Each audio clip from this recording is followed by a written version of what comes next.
The advice and opinions expressed by the host of Autism Live and her guests are meant solely as suggestion and should not be in any way construed as child-specific advice. Any choices you make in determining your child's treatment are completely at your own discretion.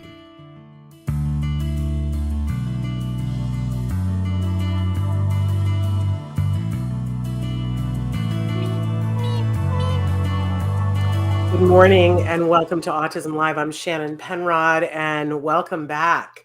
I'm so excited to be upright, breathing, and back with all of you. The rumors, what's the old saying? The rumors of my death have been greatly exaggerated.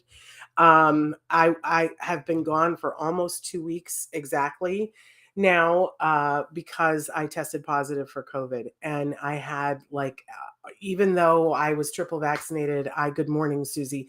I had a pretty rough case of COVID. So I'm so thrilled to be back. I'm not in full voice yet, but I'm testing negative finally. And I'm still doing the show from home so that I can get rest in between. But I'm thrilled to be back here with all of you. Listen, here's the be all and end all. Today, we're talking about autism and the arts. And we've got an amazing guest that we're going to show you a clip that we filmed 2 weeks ago before I got sick. Excuse me. And we're going to be talking about autism and the arts. And you got to know that I am not well when I cannot rally to get out of bed to talk about autism and the arts for 2 weeks. That is, for me, that's crazy talk, right? But I'm well enough to today, and my apologies to everyone for making you wait for 2 weeks, because this is important information that we're going to be giving you today all the way around. Talking about, first, we're going to show you an interview that we pre-taped with Dr. Doreen Grampiche and Austin Beutner, who is an amazing individual. Good morning. Good morning, Autism Journey with Elijah. So thrilled that you're back too with us, that you guys didn't forget about us entirely. Thrilled that you guys are here. But anyway, Austin Beutner is going to be sharing with us. He, of course, is an amazing gentleman. You'll see the introduction that I give in a second. He's done a lot of things in his life, not the least of which was being the superintendent of LAUSD throughout the pandemic, right? But he's got a new cause that he is championing that I am a big fan of. And I think that you should be too. So he's going to talk with us a little bit about that in a second. And then afterwards, I'm going to be giving, from my point of view, the parent-to-parent talk about autism and the arts and why it's important. And why, if it's not a part of your program, I would really urge you to rethink that arts are important, I think, for everyone. So why wouldn't it be important for individuals on the spectrum? And I'm already having light failure. But we'll talk about all those things and much more. I actually think the lighting is a little better without that. Why does everybody else think? But I already had a light die. Oh, well. Working from home again. It's like old days, right? So please write into the chat and tell me how you're doing. I'm going to go through a couple of quick things, and then we're going to show you this interview. And like I said, then we'll be back with a PowerPoint. But I want to remind you that we're live right now on Facebook, YouTube, Twitter, and about a dozen other sites. This show will also be available in its entirety as a podcast later on today. And it's a free download wherever you get your podcasts. We are the #1 rated autism podcast, and that's thanks to you guys, because you liked, you shared, you reviewed on iTunes, all those different things that you do. I will tell you that we're making a big push right now. We're changing things up a little bit. We're really encouraging you to subscribe to us on YouTube. In the past, when you have subscribed, you would get a notification every time we posted a video. And I don't know, I want you guys to tell me that that's a little much. And so we're going to be metering that a little bit and just giving you guys the highlights of things that we think are super fabulous. But then once you click on it, you're there and you're on our channel, and you can go through the myriads of videos that we've done over the last, my goodness, I think we're in our 12th year now. So anyway, I hope you guys will subscribe on YouTube, because we're really building out our YouTube channel. We're doubling down with YouTube. They've got a lot of new things that they're offering us to help get our content to you guys. So it will be meaningful to you if you subscribe to our YouTube channel. That's a really great way to be involved with what we're doing. So I also want to say that I hope all of you have been well throughout this. I've been thinking of all of you. Some of you have been writing to me during the pandemic, and I've been trying to answer questions on an individual basis as much as I could when I could. So thank you for sticking with us. But first up today, I always talk about experts, that I'm not an expert, but I have an opinion, an informed opinion. But sometimes we're able to bring you some of the top experts in the world. And I have to say that we filmed this 2 weeks ago with Dr. Grant Pichet, who I think is the preeminent expert in the field of autism, right? And with Austin Beutner, who has so many areas of expertise that it's kind of amazing. But one of the best things is he's a really good person who cares deeply about people, and he cares deeply about the youth of America and helping them to make the greatest strides that they can and be good people as well. So you're going to hear him talking about Prop 28 in just a second, which is a really important initiative that's on the ballot here in California. But excuse me, if you're not living in California, and a lot of times you guys think, oh, this doesn't have anything to do with me, I assure you that it does, and we're going to talk about that after this interview. But make sure you stick around for the other thing that he talks about, which is about vision for kids in the classroom. As I said, a really good person, but this Prop 28 thing, it's so much bigger than I think any of us can begin to realize. It's a real opportunity to turn things around and to bring arts back into schools and make sure that it's funded across all of the different schools that there are, all of the different disparities that exist right now in the education system. Good morning, Christina. So thrilled to have you here. So without further ado, let's take a look at this. It's a special edition of Ask Dr. Doreen in the middle of, oh, Parker, yes. We do need to make sure that politicians fully fund IDEA. Yes, we will make sure that we remind them when we see them. But I want you to take a look at this proposition, because I think that it has a definite impact on our community, not just in California, across the world. So take a look at this very special edition of Ask Dr. Doreen. Welcome to a very special segment of our show this morning. I am joined right now by two amazing luminaries, or they're gonna have things to say about that, but they are. I am here with the amazing Dr. Doreen Grant-Pichet and Austin Beutner. We're welcoming him for the first time to the show. He is an American businessman who is so well known for his philanthropy and his concern for citizens, and especially the youth of Los Angeles.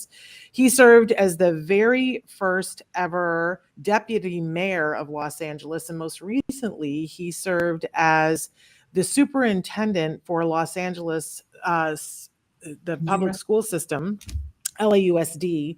It should roll off my tongue trippingly because my son is a graduate from that program. And just a side private note, I have to say a special thank you to this gentleman for steering the ship so efficiently during a pandemic, because his leadership is why my son has a degree and is in college right now. So we have to say a special thank you for that. Also want to say that he has done many other things with his life that have been amazing, including being the publisher of the Los Angeles Times and starting his own charity, founder of Vision to Learn. We're going to ask him a little bit about that as well. But he's here to talk with Dr. Grant-Pichet and I about a very important proposition that is on the ballot this year, coming up in just a couple of weeks here in the state of California. And before any of you go, okay, I'm not in California, this has nothing to do with me, let me assure you it does. Because we have seen this before, that as California goes, so goes the rest of the country, hopefully, right? And it does frequently. So first of all, I want to thank Dr. Grant-Pichet for being here, because you all know her and love her. She is the preeminent expert in the field of autism. So thank you for being here with us, Dr. Grant-Pichet. Thank you, Shannon. It's always a pleasure, and thank you for giving us this time on Autism Live. And I want to thank my dear friend, Austin. And Austin, thank you so much for joining us. And perhaps you can start it out by just telling us a little bit about Prop 28. Sure, and thank you, Doreen and Shannon, for having me. And it's a nice chance to share with many what this opportunity presents for the 6 million public school children throughout the state of California. What Prop 28 aims to do is address and fix one simple issue, which is barely 1 in 5 public schools across the state of California have a full-time arts or music program. Barely 1 in 5. And I don't think I need to spend too much time explaining to this audience why it matters, but research tells us attendance is better when students can participate in the arts and music. And by the way, when I say arts and music, I mean everything from song and dance and theater to filmmaking and animation and everything in between. We know participation in arts supports children's social and emotional well-being, and I'm sure the doctor can tell us more about that. It gives students a sense of belonging and a feeling of agency to express their thoughts and feelings. It helps lead to better academic outcomes, and perhaps most important in the long run, prepares them for the jobs of today and tomorrow in the creative economy. So it's a good thing. It should be part of a well-rounded education. Sometimes people have a misperception that art is the other. It sprinkles on top of an ice cream sundae after you've had a well-balanced meal. Well, actually, art's part of that well-balanced meal. Literacy, math, and the creative expression, critical thinking, problem solving that come with participating in the arts. So what Prop 28 will do is provide about $1 billion each and every year forever to public schools in the state of California, which will more than double the number of people teaching in schools, giving school children a chance to participate in arts and music. It'll do that without raising taxes on anybody, which is a pretty good thing for those of us who live in the state of California. And what we've done is to try to come up with something which is as simple as possible. So the money will be allocated to every preschool through 12th grade classroom in the state of California, with double the amount for students from high needs families, in particular Black and Latino children in low-income communities. So we build in equity. We also build in transparency that every child in every school will benefit from this. We give the power to the school community. So each local school can decide how this money will be used to build on whatever program they have or create a new program. The school decides, not some distant bureaucracy.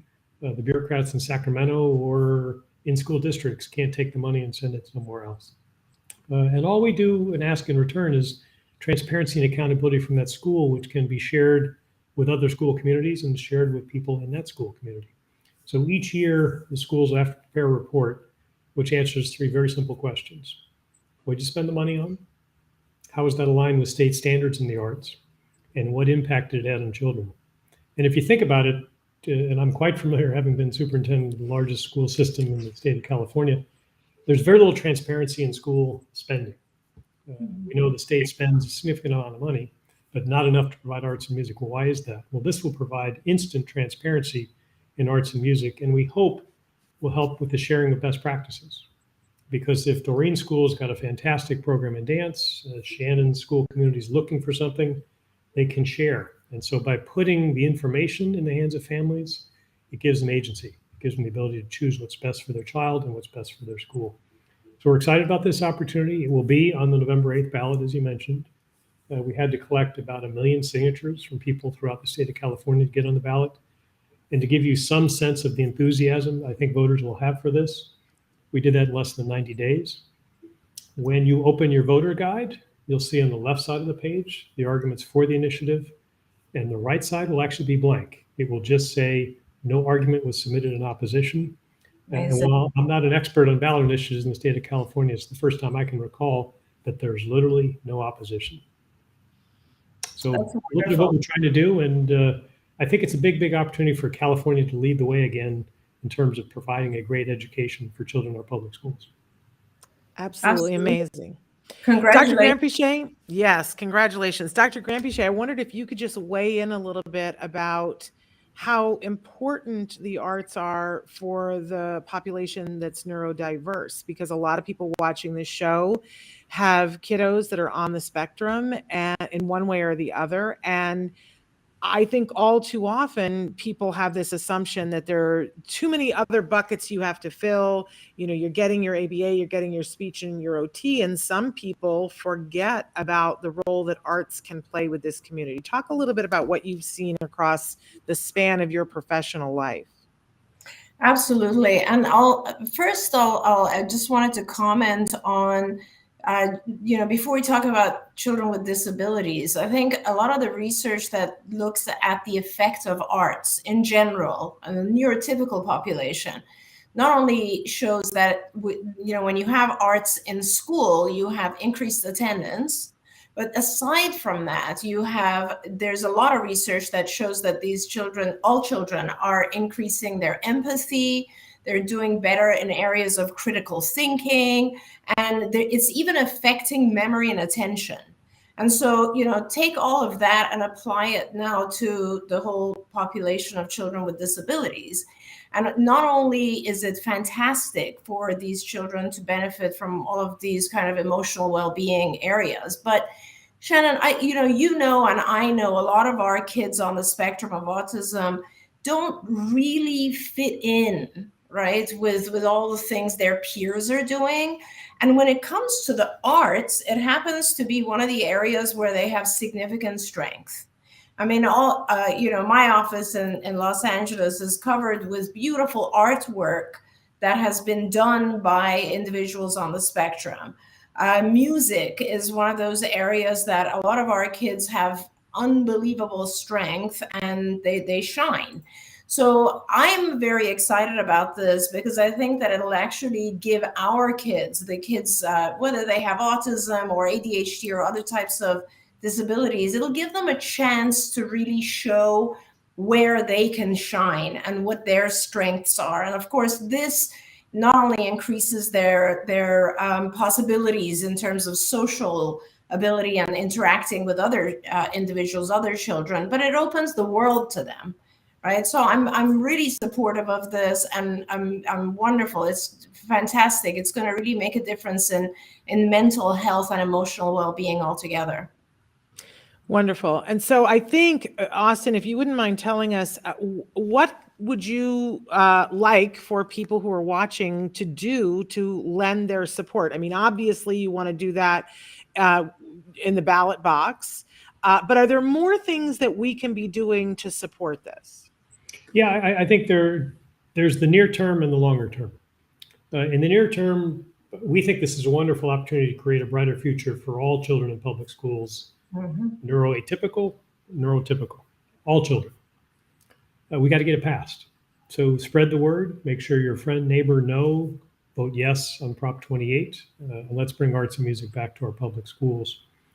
In the longer term, I think the opportunity for school communities to show us all what good looks like. This is an unprecedented opportunity for sharing good ideas across schools throughout the state of California. And I think the path in are these reports. So if you're doing something interesting and you think this is a way, as Doreen said, to help students connect, to give them a sense of agency, a form of expression, whatever that might be, share your ideas. And there will be 8,000 other schools throughout the state of California who might copy them. So near term, spread the word. Get a bumper sticker, wear a hat, scroll it on your front door, let everybody know to vote yes, because we need to make sure it passes. And we have a website. I'm sorry. I think we have a website too that, Traven, if you have the ability to put that up there to where you can find ways to support. And then I apologize for interrupting. Go ahead, Austin. Tell us the. Well, I was going to say, but in the longer term, there really is an opportunity for all of the great ideas people have and all the great practices that we see with children to be shared. And I think, as Doreen would tell us, in practice, we all can learn from what someone else might be doing better than what we're doing. And this is a good way to share that. As you mentioned, there's a website, voteyesOn28.org. Please join us.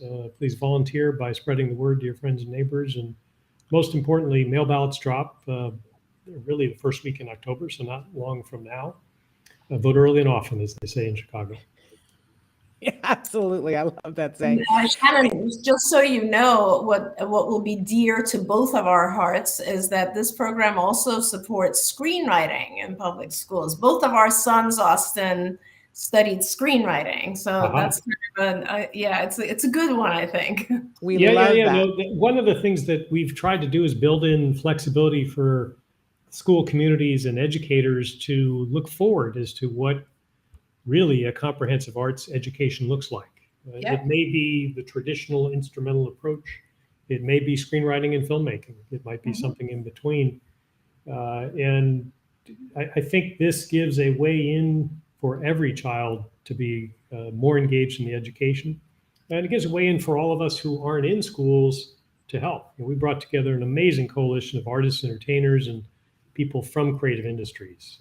Frank Gehry, the architect, and Gustavo Dudamel, the conductor, and Chris Meledandri, the genius behind the Minions and Despicable Me, and Issa Rae, and Christina Aguilera, and on and on and on.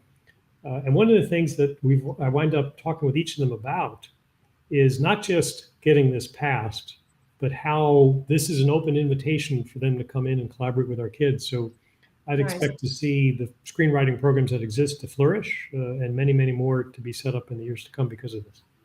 Wonderful. Absolutely. In fact, you had Katy Perry speak out about how important the arts are. You've got a lot of artists that are doing that. And we have that clip that we can take just a second and take a look at what Katy Perry had to say. So take a look at this. Hey guys, Katy Perry here. I am a big champion of the arts. It changed my life. It gave me an opportunity to express my feelings, work through some things, and just was therapy to me. And I think that the young kids these days are dealing with a lot of emotional stuff, and to have an outlet like music and the arts and to be able to express themselves and whatever they're going through in their daily life is so, so important. There's freedom there. There is change. There is healing. And I vote yes for arts and music 100%. Fantastic. And I do think it's important that we end this by making sure that people understand, because it's very complicated this year with the propositions, and there's a lot of airtime going to some other propositions that are in the high 20s. This is not that. So we need to understand that this is Prop 28, and that a vote yes is saying yes to the arts. That's correct. You got it right. And Katie's clip reminded me, I asked one of my children after Katy Perry said something supportive and Quincy Jones did, and I said, what does Katy Perry, Quincy Jones, and Austin Beutner have in common? And my daughter, without missing a beat, said, absolutely nothing, Dad.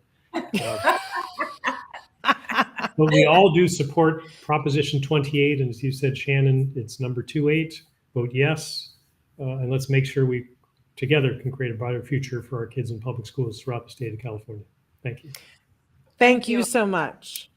Thank you both for being here, and we'll make sure that we're talking about this more as we get closer to Election Day.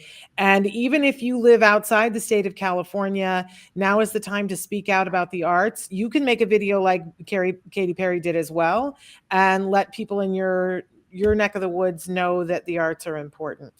Austin, thank you so much for this being your first time. I hope you'll come back another time. I'd love to. Thanks for having me, and really appreciate your support and your voice. Well, I forgot. There was one thing that I promised that we were going to talk about for just a second. Can you tell us a little bit about Vision to Learn? Sure. Vision to Learn is an organization I started about 10 years ago now, which provides children at schools in low-income communities across the country now with the glasses that they need to succeed in school and in life. And again, as most people know, or many people should know, about a quarter of children will naturally need glasses. Rich kid, poor kid, it's human physiology. But if we took a trip together into most low-income communities across the country, we'd see children without glasses. So Vision Learn solves the problem by bringing clinicians and mobile clinics to schools across the country, 500 low-income communities from Honolulu to Baltimore. We started about 10 years ago in Los Angeles, where I'm based. We now serve children from Honolulu all the way to Baltimore. And you'll see amazing things happen. You'll see when a child gets glasses for the first time, they will tell you that they now know what a tree looks like and where the leaves fit, because they can see a leaf on their desk, but they would think a tree in the distance, a green blob, was a pea pod or something. They don't unwrap for the leaves to fall out. Wow. Children have told us they see grains and rice for the first time, and so on. But most importantly, Johns Hopkins tells us after 4 years of research, children do better in school. And the children who do the most best, if that's a phrase that's okay to use, are children with learning differences and disabilities, and those in the bottom quartile of the class, often the hardest to reach. And sometimes the challenge of needing glasses is just undiagnosed. Children don't have agency, so a kindergartner's misdiagnosis is a behavior problem. By fourth or fifth grade, they're often mislabeled as a slow learner. And by eighth or ninth grade, they might drop out looking for that connection or reward on the street that they're not finding in school. So we can solve the problem. We've helped almost 2 million kids now across the country. And our goal is to make sure in the not too distant future that every child goes to school with the glasses they need. And if you put this in some context, right, there's a law in the state of California that requires every classroom to have the textbook that's appropriate for that child Right. in the class they're taking. It's called the Williams Act. There are federal programs which make sure that any child in need is getting a meal while at school. Also makes sense. This should be the same. Every child should go to school with the glasses they need to succeed, and we're trying to do that. Vision to Learn, vision2learn.org. We're in many, many parts of the country, not everywhere. So if there are any listeners or viewers who wish to have an organization like that, not-for-profit, for free, come help children in their local community, but please let us know, and we'll do our best to get there. Wow. Amazing. Well, I just want to thank both of you, because there are a lot of people who are watching that sometimes when your kiddo is diagnosed as being on the spectrum or being different in some way, it feels like you're alone on a planet by yourself. And I always say we have no idea the amazing good people who are working so hard while we're with our kiddos, and you two are definitely those people. So thank you for the work that you do, both of you, and thank you. I know you're both busy. Thank you for taking the time to be with us to talk about this important initiative and Vision to Learn. We hope to welcome you back again sometime soon, but thank you for the work in the meantime. Thank Thank you. you Thank so you for having me. It's lovely to have you, and I look forward to your next project after this. Stay tuned. you. Thank you. All right. We're going to be back with more Autism Live and Ask Dr. Doreen after these messages. Welcome back. So no other messages. I'm grinning like a silly person, because it always uplifts me when I get an opportunity to spend time with good people who are working hard behind the scenes for folks like you and my son. And it boosts me to know that someone like Austin Beutner is caring that much, that he's devoted his life and his time to make sure that all kids get a fair shake. So I absolutely love that. Now, Susie, you wrote in during the interview and asked, is there an art school for ASD children in Los Angeles? And, it's a complicated answer. I will tell you that there is no designated arts school for K through 12 that is just for ASD, but there are many schools. One of the things that LAUSD, I think, does very interestingly, that they have schools, they have neighborhood schools that your child can go to, but they also have magnet schools and charter schools. And the magnet schools have specific areas of interest that, if your child is really very driven to want to do science, then you can send them to a science magnet where they're going to get all their core classes, but there's going to be more emphasis in the electives on getting you ready for a career in science. And then charter schools have their own individual directive, and they work within LAUSD, but they're sort of like a community unto themselves. And my son went to a charter school. In his particular charter school, the focus was on being at the forefront of technology. So that was a part of it. But the biggest thing was that it was a college prep school, that everything that they did was towards getting you ready for college. And they didn't double down on things that weren't. And so if you had a kid that your expectation was, I want them to be prepared for college, it was a great, great school to go to. We made that choice for him. I found that school when he was in third grade. And at the time when he was in third grade, it had this very robust arts program. Now, by the time he got there, the person who was running the arts program was retiring. So he was only there for 1 year, and they were about to replace that person in the second year when pandemic hit and, pandemonium and whatever. And the arts were not extinguished by the pandemic, but it was certainly made more difficult. If you only have a 12-pound bag and you already need to put 20 pounds of stuff into it, you start to prioritize. And unfortunately, arts started to go by the wayside. A lot of us, myself included, and my husband, saw that need and stepped in much like what Austin Beutner is talking about, we saw that the program that my son was in, that they were having to focus on the academic stuff to get these kids ready for the SATs, but there wasn't enough time for them to be doing a play, for instance, and for a teacher to figure out how do you do a play on Zoom. Well, my husband and I stepped in and said, we know how to do that. And so we directed the senior play on Zoom in my son's senior year, because we, it's that community in motion. We wanted to make sure that they weren't getting shortchanged in terms of the arts. So I will say that there are these programs that are very inclusive for kids that have ASD. Now, some kids need a more structured program than that, and there are schools in LAUSD school district that are ASD schools that are. I don't know that they are uniquely ASD. I think that they have a wide range of people who are neurodiverse, ASD being one of the things. So there are those schools that are there. And there is the sort of asterisk is that there are some programs that aren't LAUSD in Los Angeles that are arts programs for kids that are funded by the regional center.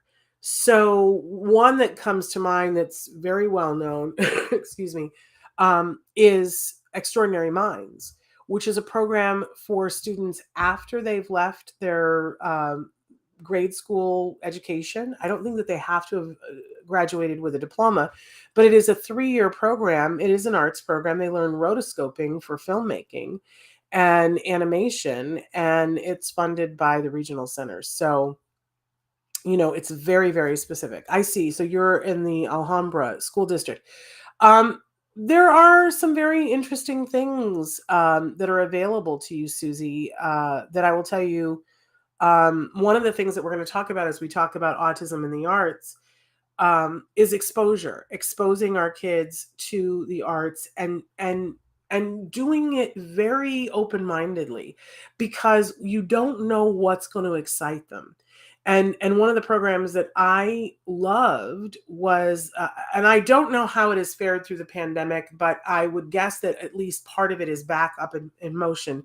The Pasadena Arts Council used to run, which is very close to you in Alhambra, used to run a really robust arts program for kids that every Saturday morning there was something. Oh, your son could draw all day. Well, isn't that an amazing, amazing gift? But Pasadena Civic Arts ran a program where every Saturday morning they would do some sort of an arts event where they would pay artists to come and do an in-service with students. And every week it was something different. So, 1 week we went and it was Indigenous dance. And it was wonderful and so exciting, and the kids all got to get up and learn how to dance, and it was just really amazing. Other times they would have the Philadelphia Orchestra do what they would call a music petting zoo. And I remember the first time I saw that, I was like, what is a music petting zoo? Like, I'm picturing a petting zoo where you go in and you pet the goat. How do you do that with music? Well, and obviously, in the pandemic, I'm sure that they're doing this differently.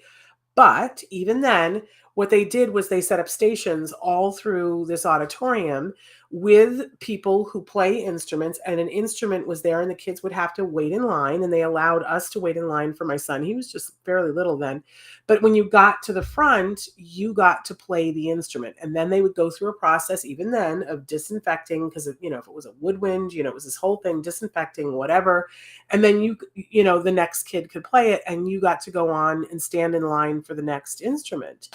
And, when you think about how amazing an opportunity that is for a kid, because, you could normally, what happens is if you've got an arts program at your school and you say, I want my child to play an instrument, somebody randomly picks an instrument for your kid, not based on what excites your kid, right? But picks the instrument for the kid, and then they may or may not succeed at it. And it's this whole thing. And maybe they're playing the piccolo, but what they really would have loved to have played was the bass drum. You know what I'm saying? I just loved Pasadena for this program. And sometimes it was a drawing thing where they would sit and they would draw, and they would have an art teacher there with them. But I think if your son is drawing all day, what an amazing thing. Because, later on today, we're filming an interview with Dr. Temple Grandin. And one of the things that Temple talks about was that as a kid, all she wanted to do was either play with the metal thing at the end of her bed or to draw horses. That's all she wanted to do, was to draw horses. And her mother saw that and saw that there was a real affinity there. And her mother, like pizza dough, stretched it and said, great, you can draw horses. You have to get your chores done, which means you have to go muck the stalls and you got to do this amount of homework, but then you can draw horses. But then she would push her and say, let's learn about the anatomy of a horse so that you understand how to draw a horse better. And let's learn about proportion. And that, the flank of the horse is this long and so that it's in proportion, which set her up to do the technical drawings that she does, which are pieces of art. If you've ever seen her drawings of a cattle, to feed and slaughterhouse cattle, they're elegant. How can you say that about something that's a slaughterhouse? Look at one of them. They're elegant, absolutely amazing. So in any case, it's all good is what I'm saying, Susie. It's all good. And I would guess that, I don't know your son and what his other abilities are, but certainly by the time you get into high school, that there are programs that are open for kids that are on the spectrum, that they can come with an IEP to a magnet school or a charter school and get the support that they need at that school while they're with other artists. Which, if your kid can hang for that with the right support, I think is ideal, rather than being someplace where there are only people who are on the spectrum. Now, not everybody can do that. But when possible, with the right supports, we really want to be pushing for that. Okay, we're going to do a little PowerPoint here, and we've only got 20 minutes to do it. That's okay, because it's a little bit on the short side. But I really think that, listen, the arts are what's important to me. It's not the only thing that's important to me, but it's one of the things that's most important, and it's the thread throughout my life. That, when I was a kid, I was a painfully shy kid. I was very highly imaginative and a little bit sensitive, I would say, but I would cry at the drop of a hat. But I felt very much like I didn't fit in, and I was painfully shy. I was afraid to speak in public ever.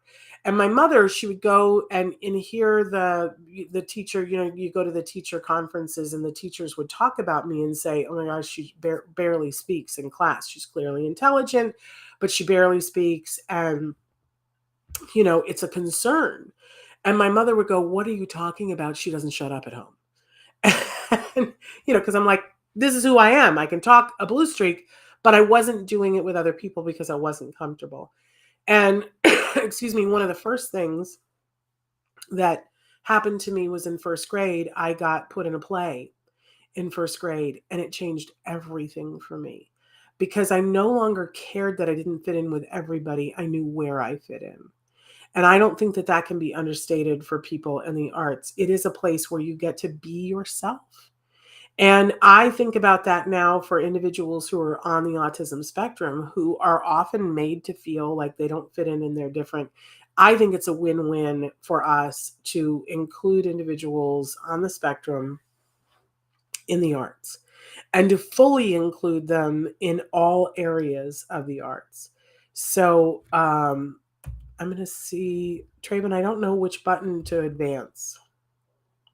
I'm lost. So can you advance it for me? There we go. Okay. And I wanted to say this at the beginning. I just brought up Temple Grandin, that, it'd be very easy to, you just heard Dr. Grampiche talk about how great the arts are for autism. You just heard Austin Beutner talk about the research that's there across the board for, the fact that kids attend school more and they learn more when the arts are involved, right? But when we're talking about autism, I've got two great examples of people who speak out and say how much of a difference it made in their lives. Temple Grandin talks all the time about the fact that eventually her mother did community theater. And we've been so fortunate to have had Eustacia Cutler on the show many times. What an amazing, amazing, powerful mom.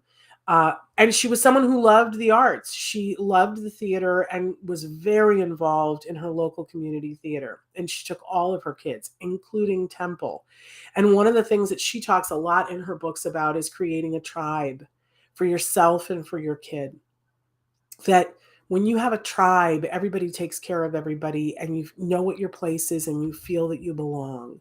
And how important that is for a parent of someone who is different and differently abled, and how important it is for that individual to be a part of, to feel like you have a community who surrounds you and is with you.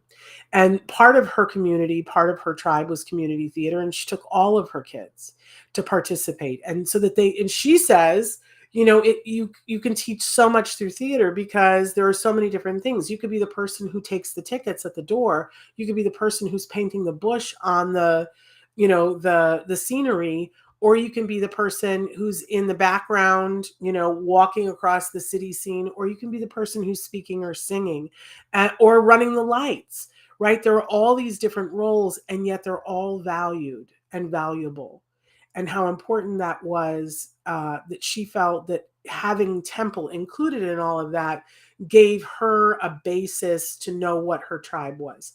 And Temple talks about the fact that as she did more and more theater, she realized that sometimes it's okay to pretend that you know what you're doing. And it's okay to pretend that it's okay, even when you're nervous. That it gave her the confidence that she needed when she was presenting her portfolio to these men who had never seen a woman in the field that she was in before. It gave her the confidence to say, I'm going to pretend that I'm a very, you know, stalwart business person who knows how to present when she'd never done it before. That is a skill that comes with theater. And then, of course, Dr. Carrie Magro, who is an amazing speaker on the world stage right now, diagnosed with autism, and who speaks out about how important it is to give individuals on the spectrum their right to be who they are and to express themselves. And he talks about how valuable theater training was when he was a kid, that it gave him a safe place, if you will, not to quote Dr. Phil, but let's go there, a safe place to fail, that he could get up on stage and practice speaking. And if it didn't go well, guess what? You could try the next rehearsal and do better. And it was accepted. It was just accepted, and he was accepted.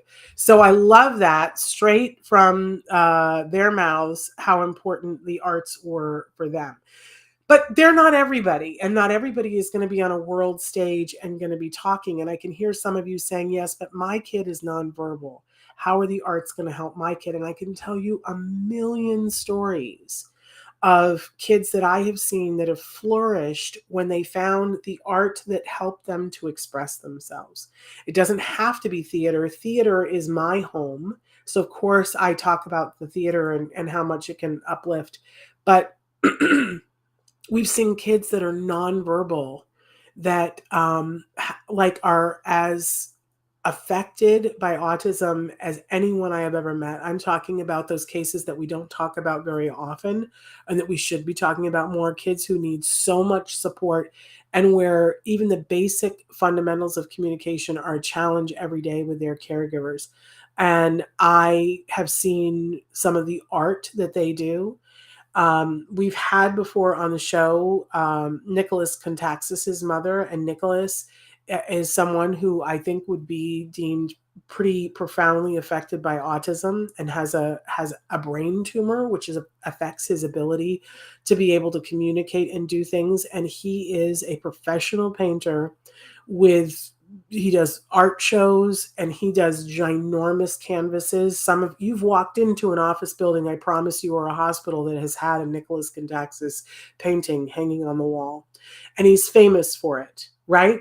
So, so please don't think that it's just for those level 1 people who are able to communicate fully and speak. The arts are amazing for everyone, no matter what your abilities, no matter what your deficits are. Christina, I love this. She says, my kid loves to draw. When he draws, we can see what he sees of our world. Isn't that amazing? Because it is a form of communication. That is really what the arts are, a form of communication. Traven, can you advance? Oh, maybe that's what I need to do that. Okay. So I put together a short list, and Dr. Granpeesheh had already talked about this during the interview, but here are just some of the things that we see happen when someone gets a chance to partake in the arts. They build things like confidence, communication skills. And remember, communication is not just spoken language, it's everything.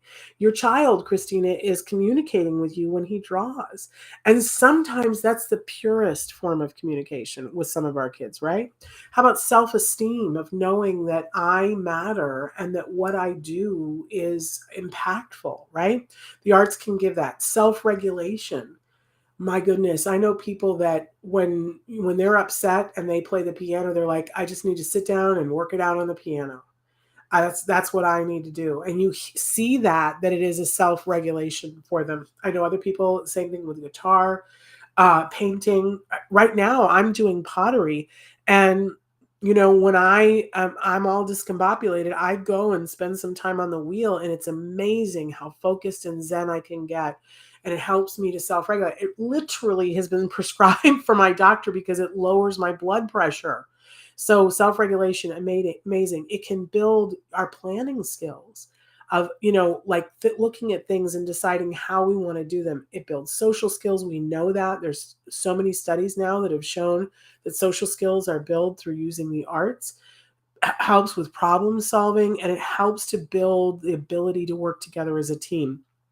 I don't know if you know this, but a lot of the Fortune 500 companies, when they're recruiting people, excuse me, a lot of times they're looking for two things. They're looking for people who have been involved with a team sport, because they know that then people understand that sometimes things get hard and that you have to pull for the team and you have to pitch in. So they love those skills. But the other thing that they look for are, do you have any abilities in the arts? Because they know that it's going to bring that flexibility of thinking and, that sense of calm and some mad skills. Music and rhythm and tones. Oh, sorry. I just missed, Christina, what you said, and then it jumped. Music and rhythm and tones help him to find his words. My son sings, but has a hard time finding words, but he can sing, and it's beautiful. I love that, Christina. We've seen many people that, there are two people in my life that I know and love who stutter. And in both cases, it's very interesting what makes them stutter. In one person's instance, he can sing, never a stutter. And when he acts, the stutter is gone, unless it's a part of a character that he's playing, never stutters. The other person that I know is someone who stutters, but is a lawyer. And when he gets up to be a lawyer and has all of he's not speaking from a memorized thing, but he can speak very effectively and never stutters. The brain is a very interesting thing, and the connection between speaking and the brain mystifies a lot of people. I don't think we've found the be-all, end-all answers, but we know that singing stimulates the vagus nerve, which helps with self-regulation. It helps with calming yourself. They're now prescribing it for heart patients, for them to hum, and finding that they do better than if they don't, right? So I think that it's really wonderful and beautiful. And Christina, I'm just going to encourage you to double down on that. The other thing that I'm going to say to you is that there are some people that use a metronome when teaching speech for speech and language pathologists, and that might be something that you want to look into, because the kids who sing sometimes respond to metronome speech and language training really well. So that might be something for you to Google, and I'll see if I can get somebody on to talk about that. Monique says, in New Jersey. My son is in the adult program at a private school, and each year the school has a major play production. My son has had leading roles for the past 6 years, and he is awesome. I love that. He just shines on the stage. I'm now in the process of finding a college program for animation, game design, and theater. Oh, I think you're going to find that. Can I tell you that I don't know if you'll find all three. I'm sure you can find all three. But take a look at Danny Bowman, because Danny Bowman went to Woodbury University for both her bachelor's and her master's degree for animation. And I know that they have a game design program. And I know that they have a very robust understanding of autism and are very welcoming to students. That's Woodbury University here in Los Angeles. Interesting. And Christina says the new stem is a robot hum sound. You know that my son did that endlessly, Christina. And we thought that that was never, ever going to end. And it did. When he was a little bit older, they were able to explain to him that noise is coming out of you, and you could be making that noise in your head so that it would become a private thing. But he had to be a little bit older to understand that. So I wouldn't worry about it too much, because if it's helping to regulate him right now, I wouldn't worry about it. If the kids around him are complaining, that's the only time, that's when we started to really worry about it, because we were afraid he was going to have his placement changed over it. Okay, let's see if now I figured out where to advance the slide, Traven. So I think I got it. There we go.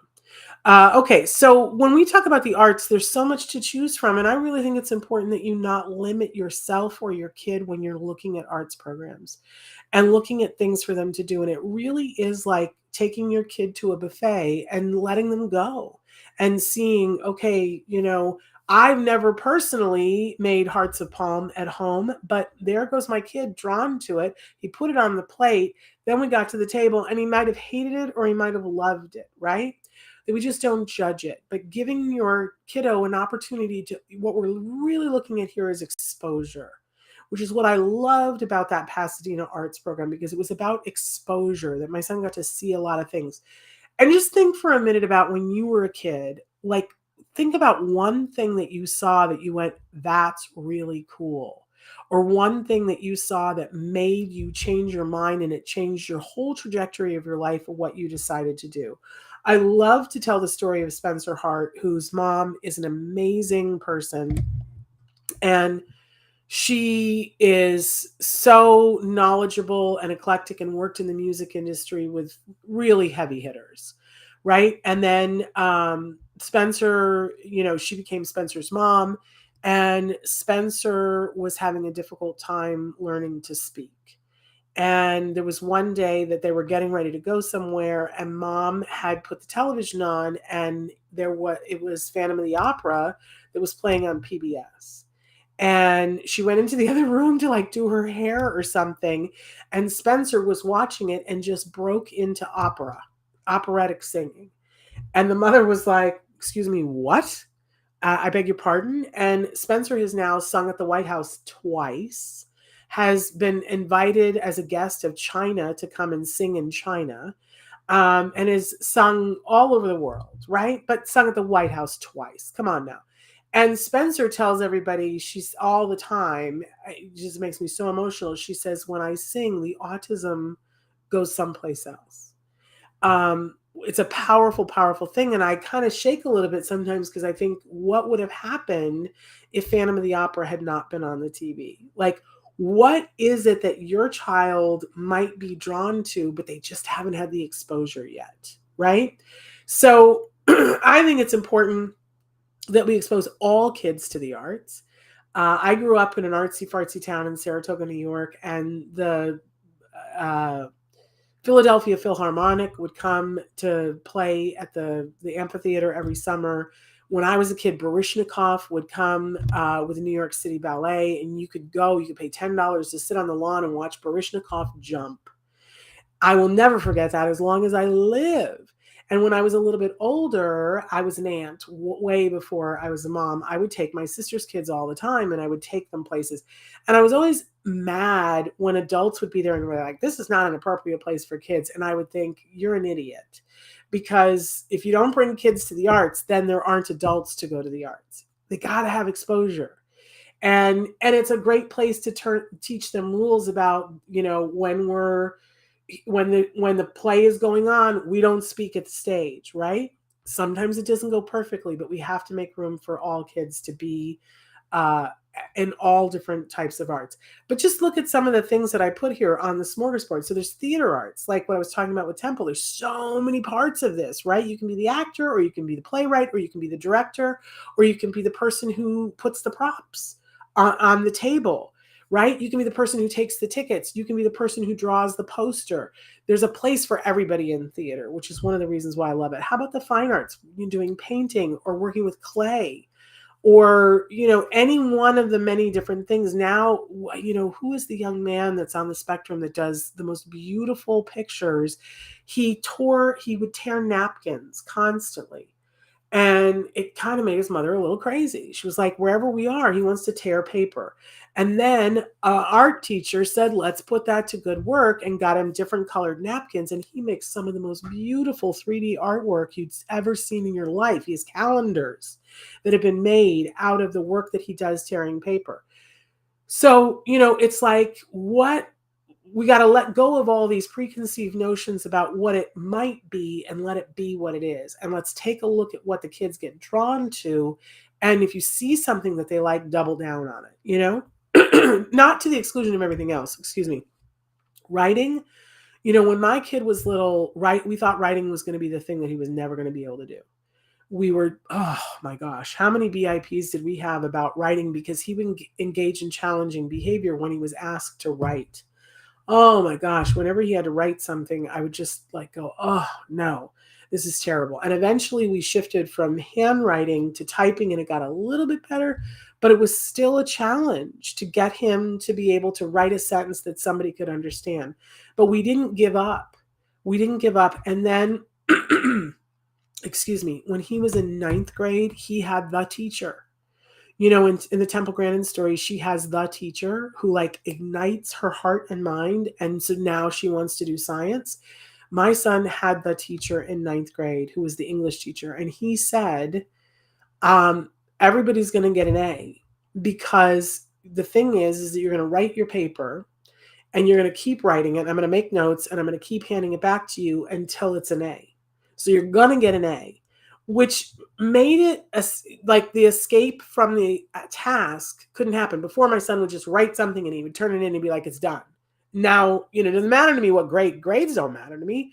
It's done. And this teacher was like, no, because you're going to keep rewriting it. And then if you get an A, then you move on to the next assignment, right? And he believed in my son, and there was something that he said that just clicked with my son. And now my son is in a screenwriting program. And he says to me all the time, he goes, I found out who I am. I'm a writer. And he is. Someday I'll read you some of the things that he writes. But he's also a budding filmmaker. And I think that filmmaking is an amazing thing. And there are all different kinds of filmmaking, whether it's animation, live action, being the person who runs the camera, being the director of photography. There are so many different things with filmmaking. Let's not leave music out, and all the different aspects of music, whether it's singing or playing an instrument or writing. Some of our kids are budding composers. We have games that we've featured before for budding composers, how they can take a set of music and rearrange it in different, good stuff. And then of course there's dance, expression through movement, and all the different types of dance. We can't pigeonhole our kids and say, well, we tried the ballet thing, so we're definitely not doing the dance, because maybe they're a salsa dancer. Or maybe we take them to the salsa class, and what we learn is they're not really interested in the salsa class, but they're interested in the rhythm of that. And we further go down the rabbit hole with that and go, oh, they like to play the drums. Oh, take your kids to be in a drum circle, please. It's a really beneficial thing to do. So where do you find these things? Where can you, because you go, Shannon, I don't have this in my neighborhood. I don't know that that's true until you look, and you got to look under a couple of rocks. It's this time of year where, in fact, CSUN, the California State University in Northridge, has a resource fair every fall, and I think it's next weekend. Look around and ask at your school and ask anybody that you know, where are the resource fairs? They have them a couple of times a year. It's usually in the fall and in the spring.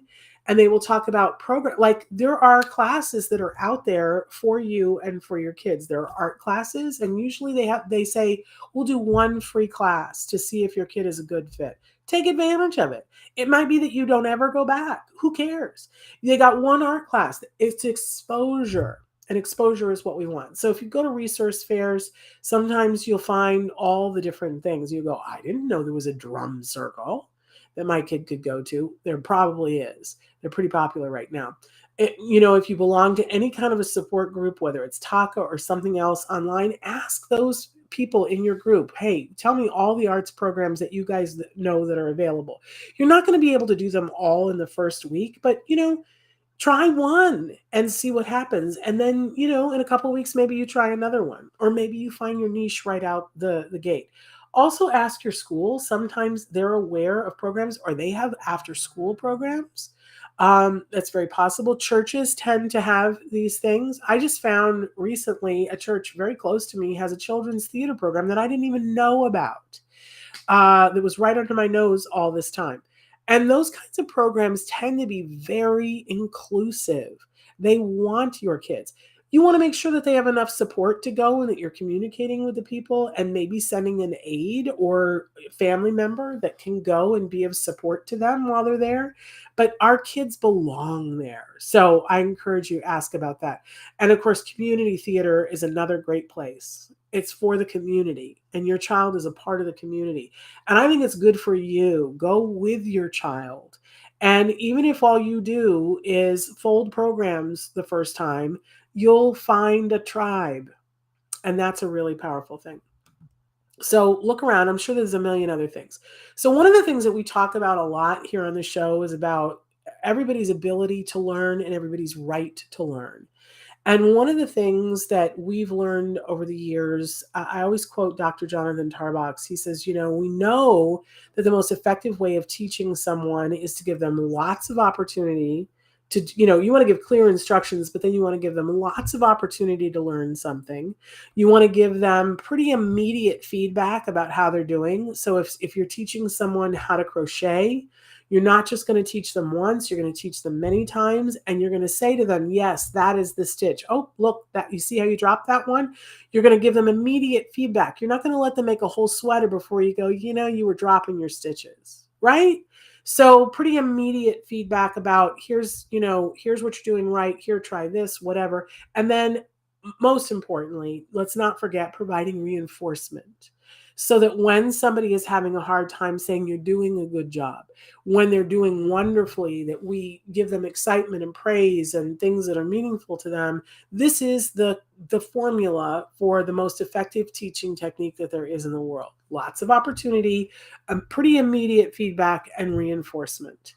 That if we do this, we can teach anyone almost anything, or the approximation of it, right? So if you think about it, think about how the arts fits into this equation. So if I want to play the violin, well, I'm given some clear instruction. I'm told take the bow and go like this on this string, right? And then I'm giving tons of opportunity to do it. Because what's the thing with the arts? We practice, practice, practice. We rehearse, rehearse, rehearse. So it's built into it already that there will be tons of opportunity to learn. And then we get feedback about it because I do it this way and it doesn't make the right noise. It goes instead of zzz on the violin.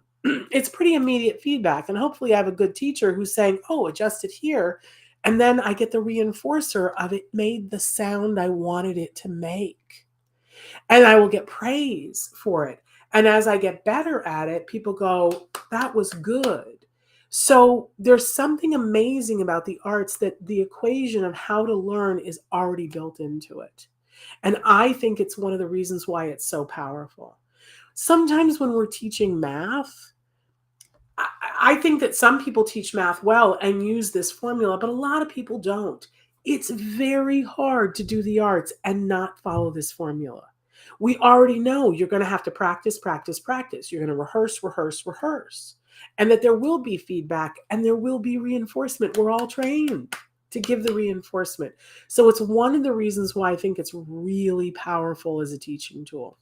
And it's why I'm super into it.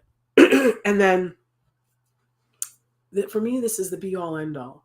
Art helps people find themselves and their tribe. And this is vital and important for all of us.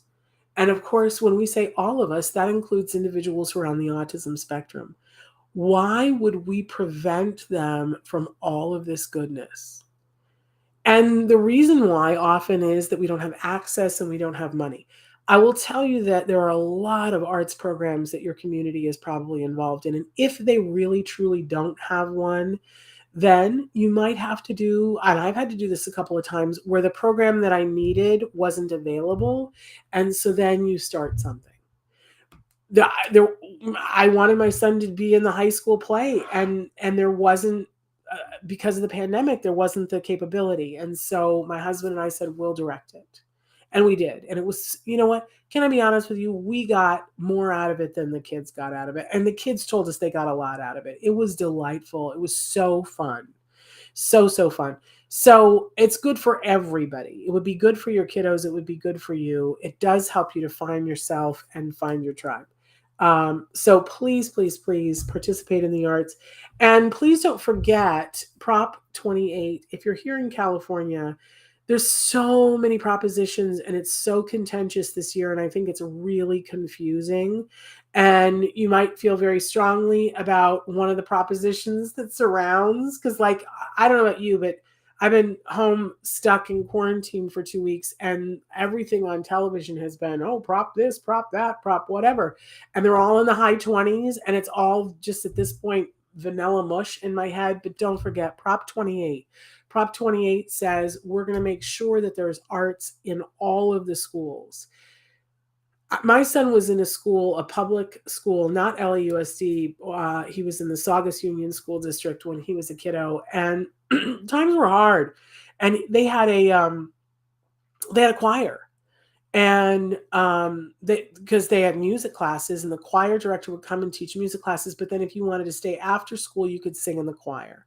And I had my son participate in the choir, and people told me I was crazy for doing it. I didn't think so. I didn't think so at all. He participated in the choir, and it was a real outlet for him. And he was so excited when he was in 5th grade. He was asked to go to the all-county as a singer, a representative from his school. So all the schools would get together, and it was the creme de la creme. And he got asked to do it, and he was so excited. And to see him up on that stage with, there were probably 300 kids on that stage. And I couldn't figure out which one was my kid. They were all dressed in the same t-shirts. And I kept saying to my husband, which one is our kid? I couldn't tell. And that was exciting to me because he wasn't having a behavior problem. He wasn't sticking out. He was singing with the other kids. He was part of a whole, which was a huge, huge thing for him that had not really been something that we ever thought was going to be attainable, right? So the next year he comes back to school and there's no choir teacher. And they tell us that they don't have it in the budget anymore. And I find out that the old choir teacher is now teaching across town in the school in the rich neighborhood. And she's one of 2 choir teachers in that school. True story. And I said, we're in the same district. How can that school afford 2 choir teachers and ours can't afford 1? And this is the kind of disparity that happens in schools across the country. Why are the arts funded at some schools and not others? And what this prop does is it makes the money available and they can't spend it on other things. And they have to be accountable for it. And I tell you, when the money is there and it can't be spent on something else, they will spend it on the arts. And they will be accountable for it, and it will be life-changing for those students. So Prop 28, I'm all down for. There's no negative against it, and I hope that you guys will all support it where you are.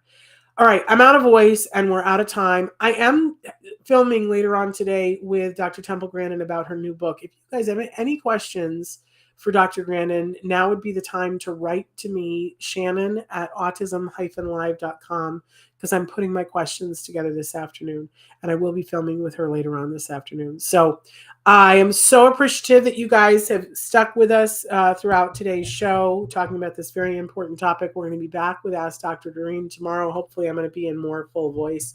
Let's keep on trucking, right? All right. Thank you. And give your kiddos a hug from me and one for you too. Bye-bye for now.